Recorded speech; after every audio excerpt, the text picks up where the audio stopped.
Welcome back to How Would You Beat, where we discuss how you can use jobs to be done, innovation methods to beat your competition. Remember to subscribe and like this podcast. In this episode, we will look at how you could beat Steve Jobs.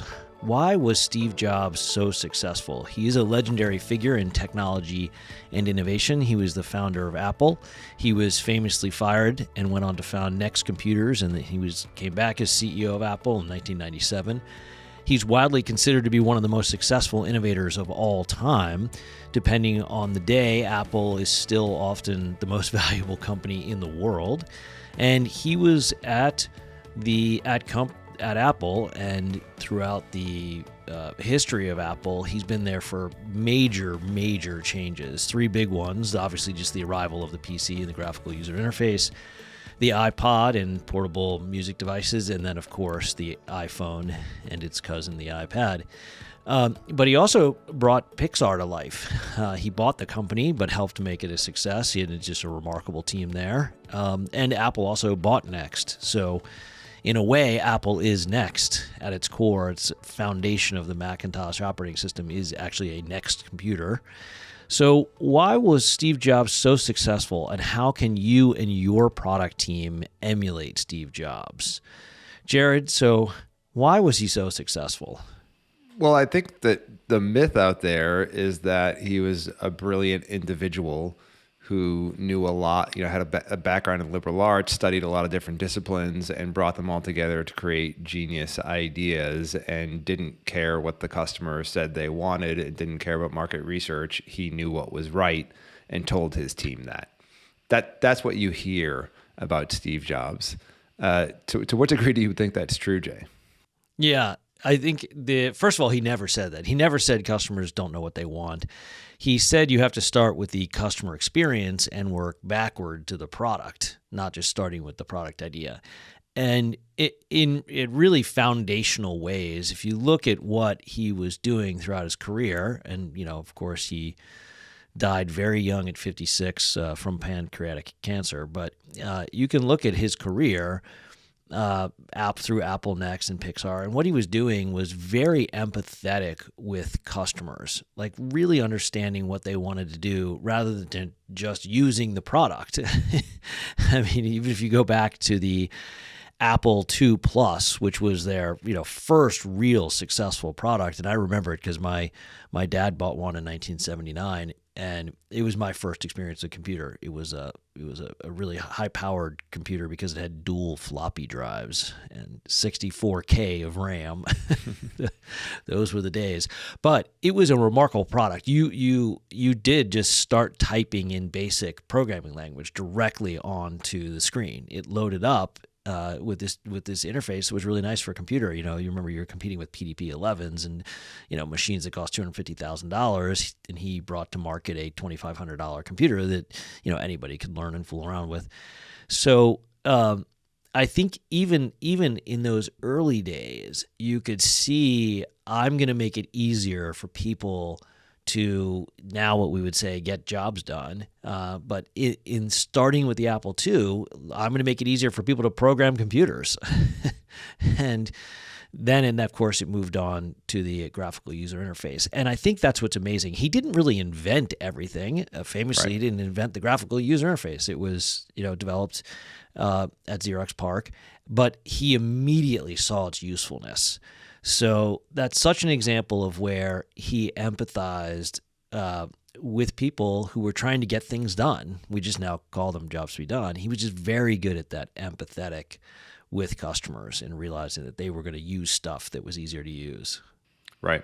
Yeah, I think that recognition of things that could be useful, as far as I understand it through a book I read about the development of the iPhone, he wasn't the one who said a touchscreen would be a great thing to do. There was a team that was working on experimental interfaces for inputting information into a computer. They identified the touchscreen. They started developing a prototype. Eventually, he looked at it and was like, "This is hard to use. I don't think you guys have really figured it out yet." And then they kept working on it. Eventually, a phone project came to Apple, and that's when they started to connect the dots. And it seems to be what Steve Jobs was really good at in the development of that was figuring out what would all of this technology be useful for a customer? The customers don't want to input information into a computer. They want to get some job done out of that. And so he figured out, almost the marketing angle. Why are customers going to care about this new technology we're developing? And the iPhone is really brings together a lot of new technologies, the touchscreen, small chips that made it possible to, have memory, connected to Wi-Fi. There's a lot of different technologies that came together to make the iPhone possible. And he saw why it could be useful to people. Yeah, and there's so much to talk about. It's amazing. But on the touchscreen stuff, what I think's amazing is for so long, Steve Jobs kept the mouse on the Mac, even before the touchscreen, just a single button. And the reason he did that, apparently, was not because he couldn't put 2 buttons or 3 buttons, or you may remember there's these Logitech mouses that literally like every part of your finger and your knuckles, and you can scroll and touch and multi-click, just this incredibly bizarre, object. He kept it to a single button because he recognized that the software engineers should be pushed to make it so easy to use the software that all you had to do was click a button. Right. And the reason I bring that up is, when we work with companies, we do this a lot, but this is the way you should think about your customers. You want them, in order to get the job done, whether, when it was using the Mac, it's like drag a file or copy a file or move a word or draw something. All those basic functions were just literally clicking a button and dragging a mouse. So very, very simple gestures. If you think about your product development, this way as well, it really focuses your team, because you want to imagine that all your customer has to do to satisfy one of the needs you're targeting, or a step in the job, or even the job itself, is to click a button. And if they have to do more, there may be reasons why. There may be really complicated technical reasons. Jobs can be very, very complex. The technology is not always there today to be able to do it. But if you track, okay, it took us 12 steps or 12 clicks, for example, on software in order to satisfy that need, well, can it take 10 and then 7 and then 3 and then 1? Because your customers do not want to be clicking around.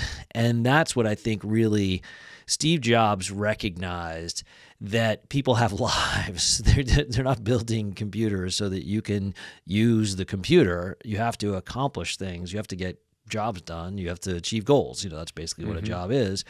So that the simplest path to do that is incredibly important.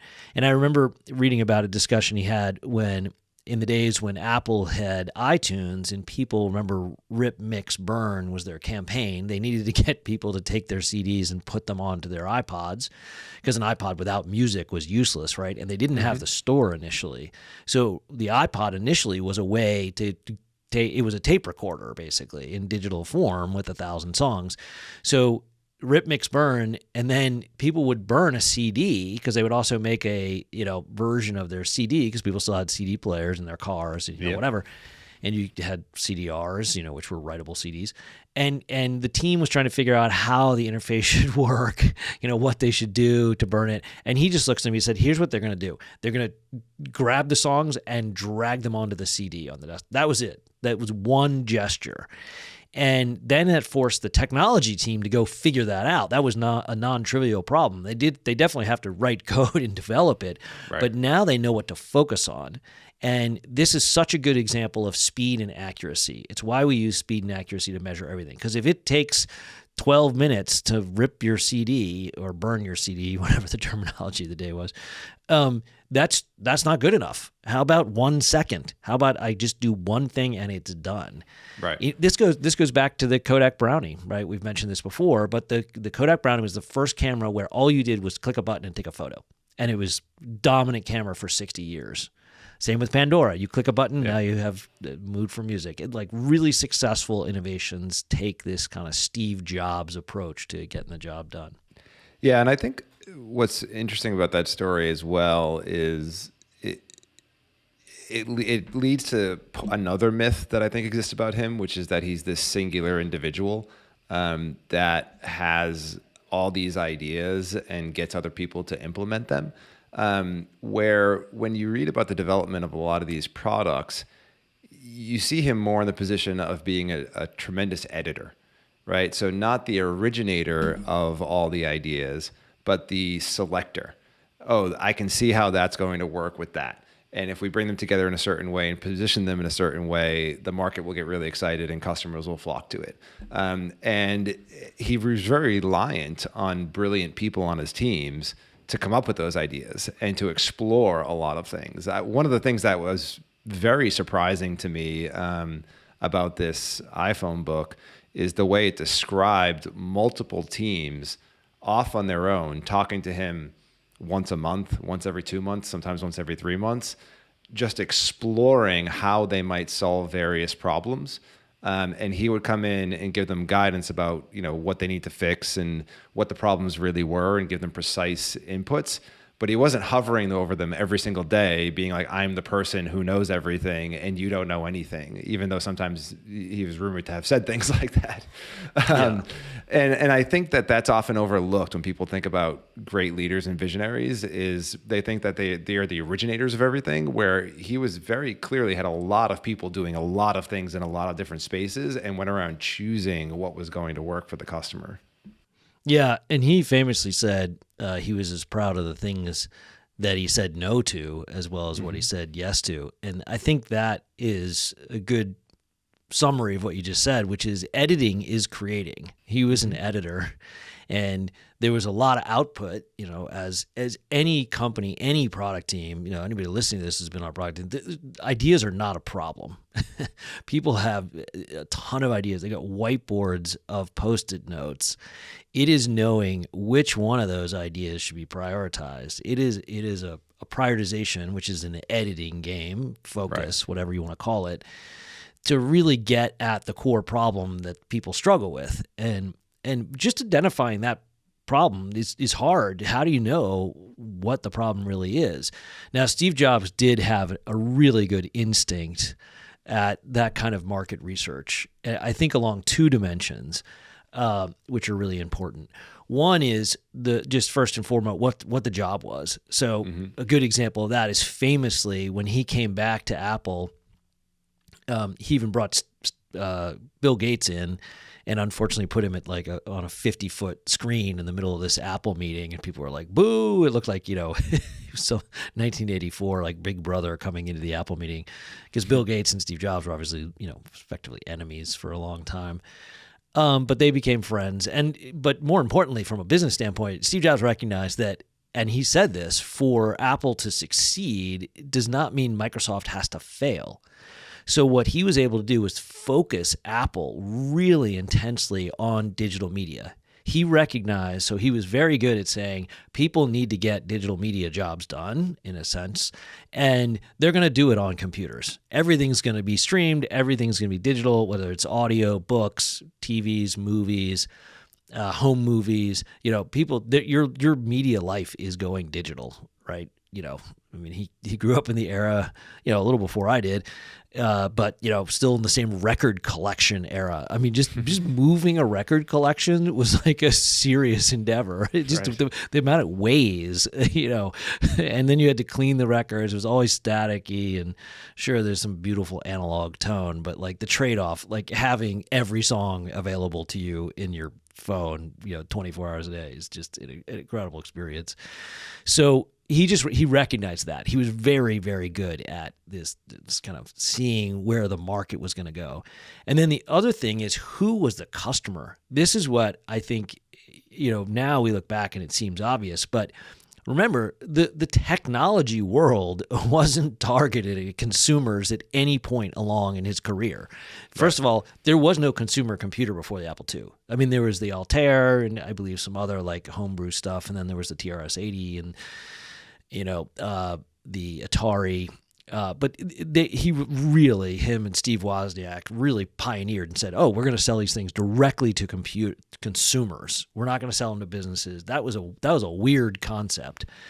But now we would explain it using Jobs theory that he's targeting the job beneficiary, not the job executor. And you can see that that's just taken over in so many markets and will continue to take over markets like SaaS. SaaS is a great example. In B2B enterprise applications now, you don't need an IT director or IT manager because you just log into the app, right? You've cut out that middleman. Steve Jobs famously called them orifices. But that's because he wanted people to have an experience with the technology that really helped them get jobs done. And why would I need another person there to figure out the technology for me? Shouldn't the technology just work? Well, it's interesting. Mission. The idea that he was targeting job beneficiaries, yes, and then on top of that, a different set of jobs than the B2B jobs, right? So, and it's an interesting story when you think about how he was able to make that happen. So, our first computer was the original Mac, and I used it to learn how to type and to play Flight Simulator and other games, and to write homework, write papers for school. And those are not the jobs that a white-collar professional is trying to get done. They are very different. And the reason why Apple was able to do that with their PCs was because they were so easy to use. I didn't have to learn how to code in order to write a paper for school. I just had to sit down at a word processor and type. It was extremely easy to do. So what were the previous computers? Like any IBM computer was totally opaque to me at that age. It was such a high effort to try to use it to do any of those consumer jobs I wanted to do. I wouldn't bother. It wasn't worth it. It'd be faster for me to write it down on a piece of paper and hand it in than to sit at a computer because of having to basically code my way into any application. Well, and I don't want to forget that Apple did succeed in those early days too of the Mac with desktop publishing. Being able to create newspapers, newsletters, magazines, layouts. In the print world, Apple was really dominant for a long time. But because they took the same approach, even in B2B, you can consumerize or whatever terminology you want to use. For B2B markets where you can make the end user, the job beneficiary who is using the product to publish a newspaper, for example, and make it really easy to publish a newspaper. Because if you looked at laying out a newspaper on a Mac versus, a dedicated, I don't even know what the competitors were at the time, but some sort of, I'm sure very hard to use, sophisticated, layout system, but anybody could learn to do it on a Mac. You literally just, if you wanted to publish something, you could do it on a Mac. And then that led to the same kind of consumerization of, whether music production, they bought a company that became Logic and GarageBand, their foundation of consumer facing and prosumer and pro as well. Pros use those applications to make a living. But even with Final Cut, and then iMovie, he famously got up and said, I asked one of my colleagues to make a home movie on a Mac about their vacation in 10 minutes, and they couldn't do it. So, they created iMovie. So this continual kind of theme is get the job done faster and more accurately. It doesn't even matter. They chose to go after obviously mostly consumer markets, but Next didn't. And remember, he spent years building Next for businesses and colleges, but ultimately came back to the consumer markets. Right. And I think there's an interesting discussion to be had about platforms here and getting a lot of jobs done with one platform. You think about this idea that apply a technology to a job that's always been trying to get done. Other people haven't applied the technology to it yet. You're likely going to make it faster, more accurate. You see that happen with, apply the PC to newspaper publishing. People were publishing newspapers for hundreds of years before the PC came around. Apply that technology to it. IBM hadn't done that yet, and you can make it faster, more accurate. You see that all over the internet, right? Turn anything into a web-enabled application, and it makes it faster, more accurate because the internet is an application. Steve Jobs looks at things seemingly a little bit different if you look at his output, where he's saying, I want to host the new technology and own the platform that's going to enable all these jobs to get done. And I think the iPhone's a good example of that. It's not just he moves from making a music player, which is what the iPod was, to I'm going to have a platform that not only makes it really easy to play music, but enables mobile computing and streaming for getting many, many, many jobs done. And the App Store, was the true culmination of that. So it's interesting to think about how do you take this insight that there's a collection of jobs that aren't being touched by a certain technology and decide, do you create the application for that or the platform to host all the enabling of many people getting many jobs done? Yeah. Yeah, it's such an interesting question. And, this is, I think, part of the benefit of being early on in the PC revolution is he was always thinking at the operating system level, which is the ultimate platform, software operating. That's why, Apple and Microsoft, and effectively Google is really a cloud operating system, certainly for search, but also just for their applications. That being in the operating system business is a good business when everything's going digital, because as you say, jobs are just inherently going to get done faster and more accurately in software, and an operating system is, essentially software. And this is we've talked about this before. This is why software eating the world, Mark Andreessen's phrase. If you look at what a job is, what is a customer trying to do? It's some goal they're trying to achieve, whether it's getting a baby to sleep through the night, creating a mood with music, restoring artery blood flow, ensuring aircraft airworthiness across business, consumer and medical markets. A job to be done is a goal, and it requires information inputs. It requires planning. It requires decision making, assessment, monitoring, revising, concluding, etc. All the kind of categorical job steps. And that's because you're essentially trying to solve a problem or get a goal done. So computers are going to be much faster than humans. Right. They already are, and you connect them to a network of other computers and information sources, and you build decision-making algorithms. They are just going to be really, really faster and more accurate. So if you're going to create a platform, you then want to make sure that that platform, like iOS or Android or Windows or Mac OS, enables developers to then quickly and accurately build applications that create value for customers. Yeah. I think it's the timing of his career is an interesting thing to look at. As you brought up, he was early on in the computing revolution, and so he thought of things at the OS level. And I don't know enough about the development of the Apple II to know this, or the Apple I. But, was it that he thought, gee, people should be able to use this to publish text like a newspaper? And I tried to do that with the Windows system, and it was a terrible experience.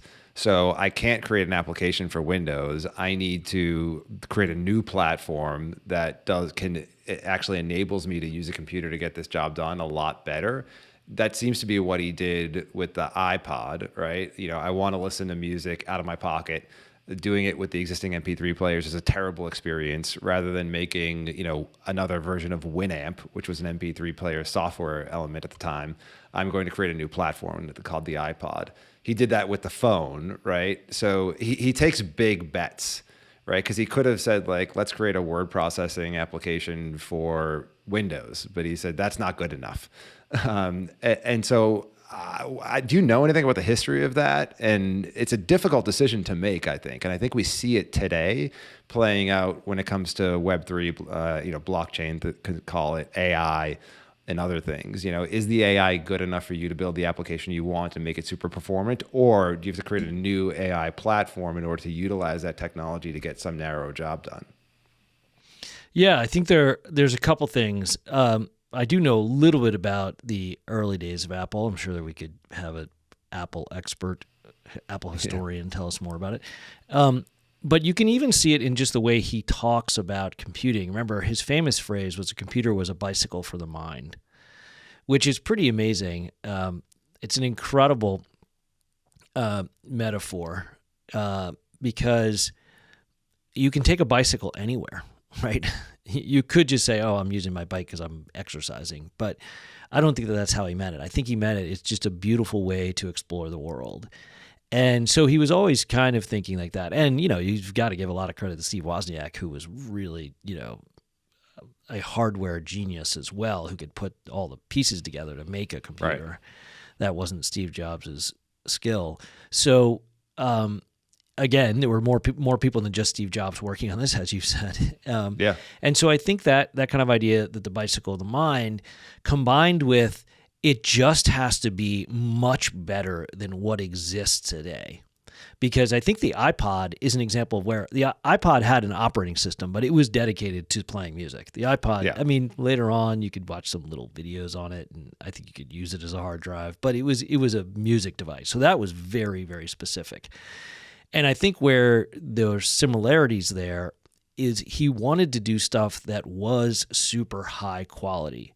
Now, the way that we would explain that in Jobs to be Done is don't launch the product until it creates enough customer value.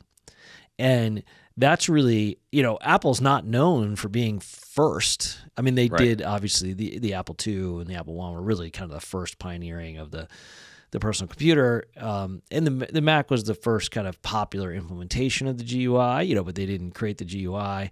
The iPhone certainly wasn't the first mobile phone, even the first kind of, early smartphone. I mean, the BlackBerry was a very sophisticated smart device, right? So I think but what they do is make sure that it is going to create value. And, we say this to entrepreneurs or even teams at big companies that are trying to launch products, MVP is the way that like venture in the entrepreneurial world thinks, which is minimum viable product. That's a horrible phrase, horrible, because viable just means it works. Now, if the implication is what's the value of it, so is it a minimum valuable product like the Zune? The Zune was viable. They launched it and they thought it was good and people would use it, and it was an unbelievably huge market failure. Viability just means like it works. It doesn't mean it's valuable, right? So minimum valuable product is what Apple always does. Now they've had their failures. They've definitely, Apple's had failures, and my friends know they still have bugs, and I complain about them all the time to my friends. And seriously, like I did not to go off on their bugs, but they have, $200 billion of cash and they're using a huge chunk of it to buy back shares. That should just be illegal until they fix all their bugs. Like spend $50 billion fixing the bugs, because that makes your use of the Mac and iOS slow and less accurate when you have crashes. And there was, back to the quality of Steve Jobs, there was an era about a decade, after OS X came out and a few versions in, where it was just unbelievably stable. You never saw a crash. Remember, people would joke, at least Mac users would joke about the blue screen of death in Windows, which you saw all the time. I have applications crash in the Mac a lot now, way more frequently than that kind of decade of Steve Jobs, leadership. I think this idea that like the product you launch has to be really, really great. And if you can't do that on the platforms available to you, you have to create a new one. There's a really interesting analogy to this in a company called Dapper Labs, which operates in Web3, crypto, whatever you want to call it, where they saw the potential in the blockchain to enable some jobs to get done, namely around connecting with athletes, that you really like. That they're creating the analogy for the trading card industry through NFTs. So they did a partnership with the NBA. They have this product called the NBA Top Shot, where it's a short video that you can buy and own, and it has interesting information about the moment that you purchased and now own as an NFT. And so they're getting this job done of connect with an experience of an athletic event that you love and like know more about it, and show the world that you were there and about it, etc. There's a lot of emotional jobs in there, and they realized that the blockchain is in its current state. You doing this with Ethereum was not easy enough for consumers to use it to get this job done, and so they created a new platform called Flow that developers can use to create these NFTs, transact them, create wallets that are really, really easy for consumers to use. And I think it's a really interesting example. It's very similar to Steve Jobs saying, you know what, the MP3 players aren't good enough for Apple to create a piece of software to integrate with an existing MP3 player that stinks. You know, I want to create a new iPod that consumers can use very well to get an old job done. So I think we're in a world right now where these choices are being made, and the principle of it's not easy enough for consumers to use to get their jobs done is a good guiding principle to help you make that choice. Do you need to invest in a new platform, or could you use the existing ones available to you to try to get the job done better? Yeah. And, you know, we don't have to go down the crypto Web3 hole too much. Right. So there could be other ways you could do that kind of, you know, sports experience without blockchain. I mean, people like to use blockchain now because a lot of developers are working on whether or not it's, you know, going to be a good thing over the long term or not. That's a separate question. But I think you're right that anytime you see a job and it's a struggle to get it done with existing platforms. And what I think is kind of fascinating to look at is where getting jobs done with an iPhone or an Android, just using a phone, is still not a great way to get the job done. We all have these phones with us, you know, all the time. And are there opportunities for new platforms that aren't based on a phone? Yeah. Now, SaaS applications are kind of a good example of that. They work on phones, you know, but they really exist in the cloud rather than like native applications on your phone. Right. And anything you do with your family are jobs that could be better done without a phone. Literally anything, like, or a pet for that matter. Like, I cannot tell you the number of times where I try to do something with my kids using a phone, and it turns out horribly because the phone becomes the center of attention instead of our relationship. Right. You know, almost any activity, you're trying to build a relationship with your kids that you do with them, and if something takes away from that attention, it makes the job go worse. And there's a great series of videos on YouTube that you can look up where it's pets irritated at their owners for using their phone too much, where the pets are just like trying to bite the phone, get it away, nudging them. It gets in the way of jobs related to relationships. Well, I think that's an interesting kind of final point to conclude on, which is really a question that we could chat about a lot. But what would Steve Jobs think of the state of the iPhone and its application ecosystem and what people are using the iPhone for today? Mm-hmm. That's interesting because if you remember, he died, unfortunately, you know, way too young. But the iPhone was a huge success, so he was there obviously to help create the iPhone success with the Apple team. What he didn't see was the emergence and dominance of social media. Right. He was not. I forget what year did he die? After he was I can look real quick while you talk. 11. Yeah.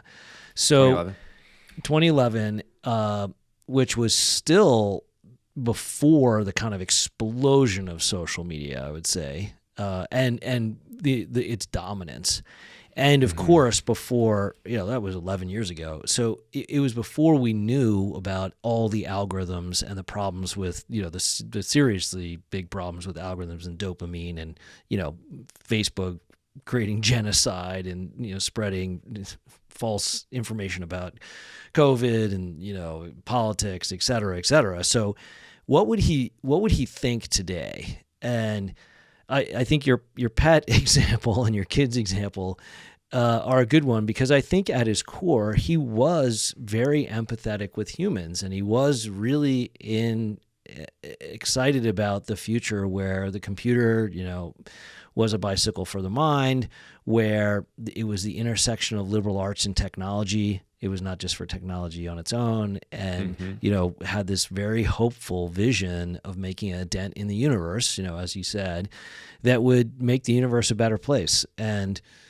it's interesting to see what's happening today in the world and our expectations about where we should be now, you know, based on all this incredible technology, you know, that we all have in the palm of our hands, you know, all day long. And what's going right and what is not going right, and what can we do to fix it. And that's I very much agree with that. And one final anecdote, I got an Apple Watch a few months ago because it made it easier to communicate with my family when I was holding both my kids' hands crossing the streets, right? I could reach into my phone and pull it out. But lately I found myself in my head when I put it on in the morning thinking, oh, got to put on my tether. My tether to the technosphere, which is just like going to be monitoring me and keeping me connected to people all the time and giving me no peace. It vibrates all the time. I've limited a bunch of notifications, and it's not only not getting some jobs done, it must be getting in the way of some jobs for me to have that subconscious thought. I didn't think too hard about it. Just like I started calling it a tether, and I don't know why. Yeah, that's interesting. I've had a different perspective on it too. I definitely understand that. I've had an Apple Watch for a while, but one of the things I like about the Apple Watch is I don't have to pick up my phone. Yes, like that I is can, nice. And both of us are parents, like a lot of people, and so you do have to be connected. You have 2 kids, I have 4. There's logistics, and you're always on parenting duty. It's a 24 hours a day, 7-day a week job. So some of it is liberating. Like it does tether you, but at the same time, I don't have to worry. Am I out somewhere and I'm not looking at my phone, and is something happened to my kid? Right. We've had to take them to the emergency room more than once. Right. So that's a great example of where the watch is obviously a new platform, and what can things like the watch evolve into? What is coming next that's going to help us get jobs done that ultimately get back to connecting with other humans in a really positive way? That's the goal. That's the ultimate job. And, we got to do a lot these days to, make money and get through life and stay healthy, and all the things that ultimately lead to meaningful connection with other humans. And it's a good question. Are phones and technologies, these platforms, now making us less connected as humans and making the world suboptimal? Yeah, and to go question. back to your original question of how would you emulate Steve Jobs, I think we're coming to an answer that you would be looking for the next platform that can get these other jobs done much better than the ones he created. Yep. I think that's a great place to end. Well, thanks for listening, and remember to subscribe and like this podcast. If you want to learn more about Jobs to be Done innovation methods, visit us at thrv.com.